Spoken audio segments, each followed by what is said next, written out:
When you stop saying and justifying your circumstances and start accepting your desires in the present moment, you start living in the end. Hi everyone, welcome back to my channel Manifesting with Shiv Amod. This is episode 5 of the series called The Key to Manifesting Your Specific Person. The other videos which are part of the series will be linked in the description box below. And today we will be discussing about living in the end or the state of having your desires. Now let's get into today's video.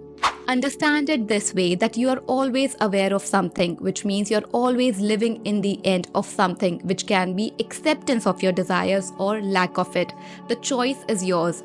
Now, I have shared with you multiple techniques that you can use to live in the end of your desire.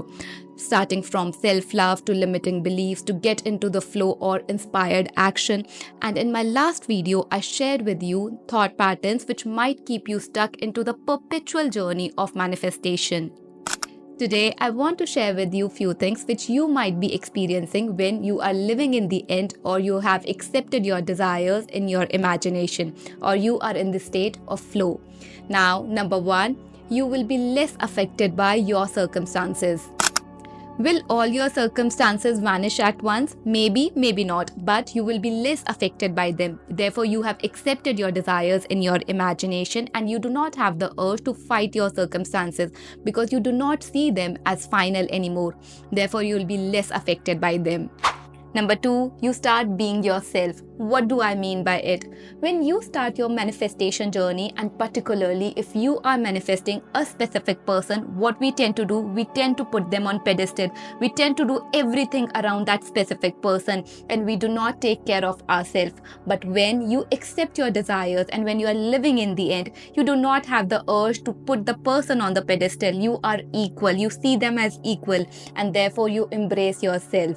Now, let me know in the comment box below if you have done the same. Number 3, you will be less worried about your negative thoughts. So when you are living in the end or if you have accepted your desires in your imagination, you will be less worried about your negative thoughts. When you'll have one negative thought, you will not jump directly to your affirmation. Because consciousness is the one and only reality and you have the power to give meaning to your thoughts, and thoughts are like clouds. They are coming and going. They do not have any meaning on their own. So you will be less afraid of your thoughts.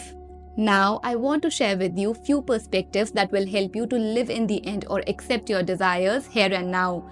Number 1, remind yourself every day that you are manifesting no matter what. You are living in the end, either of acceptance of your desire or in lack of it. So choose wisely. Number 2, if you are seeing circumstances which are conflicting your desires again and again, you need to ask yourself, what do I believe to see this reflection? For example, if you are manifesting a specific person and they are rejecting you again and again, you need to ask yourself, why is this reflection coming? Am I accepting myself or am I rejecting myself? Ask yourself, do you feel worthy of being loved, or why are you chasing love in general? Why are you attracted to unavailable men and women in general? Is it a coping mechanism of being in the victim zone for yourself? Once you become aware of your old thought patterns, it is easier for you to let them go and adopt the new ones. Number 3, do not do techniques as a means to an end. What do I mean by it?